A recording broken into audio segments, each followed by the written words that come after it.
News when you want it with Bloomberg News Now. I'm Nathan Hager. And I'm Karen Moscow.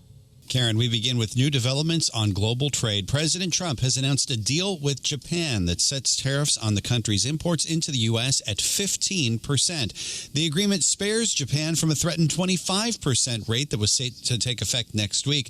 Crucially for Japan, the 15% rate covers cars and car parts exported to the U.S. In return, the country will accept cars and trucks built to American safety standards. Here is President Trump discussing the deal. We worked on it long and hard, and it's a great deal for everybody. I always say it has to be great for everybody. It's a great deal.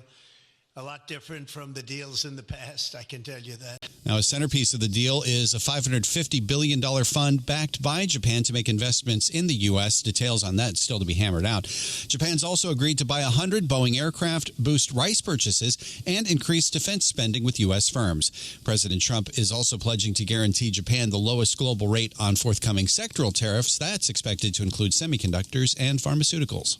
Nathan, shares in Japanese car makers in Tokyo jumped on the trade agreement. Toyota rose 14%, Honda gained 11%, and Nissan rose more than 8%. Automakers also rising in Europe. Shares of Mercedes and Porsche are up more than 5.5%. And Karen, the trade deal comes as Japan's embattled Prime Minister Shigeru Ishiba is denying reports he plans to step down. These reports from Japanese media came days after Ishiba's ruling coalition suffered that historic setback in Sunday's upper house election. Ishiba says there's no truth to the reports. They'd pushed Japan's 10-year government bond yield to its highest level since 2008.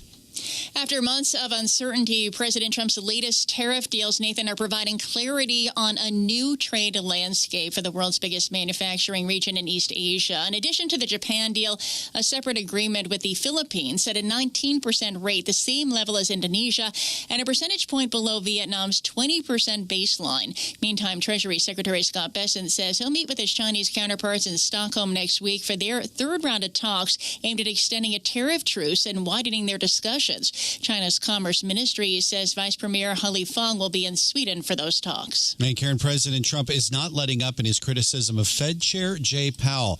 In a meeting with Republican lawmakers, the president said Powell will only be in office for a short while. His term does expire in May. And the president continued to hammer the chairman on interest rates during his earlier Oval Office meeting with the Philippines president, heard live on Bloomberg Radio. But you know what?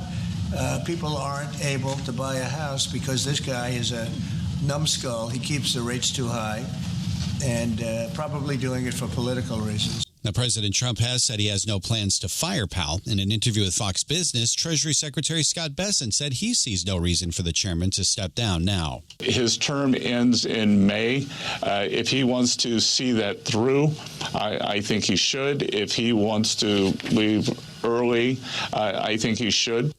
Secretary Bessent says the Fed should also do an internal review of its non-monetary policies. He says that could be Powell's legacy. In other news this morning, Karen, the Justice Department says it wants to interview Jeffrey Epstein's former girlfriend, Ghislaine Maxwell. She is currently serving 20 years in prison for helping the late financier sexually abuse underage girls. The move comes after a fierce backlash from parts of President Trump's base over his earlier refusal to release additional records about Epstein. Attorney General Pam Bondi has asked two federal judges to unseal grand jury testimony in the Epstein and Maxwell investigations. The judges have ordered the government to lay out the special circumstances that would justify releasing those secret transcripts. Ghislaine Maxwell's lawyer, meanwhile, confirms they are in discussions with the DOJ on an interview. In a statement, the lawyer says, quote, "We are grateful to President Trump for his commitment to uncovering the truth in this case." And that's news when you want it with Bloomberg News Now. I'm Karen Moscow. I'm Nathan Hager, and this is Bloomberg.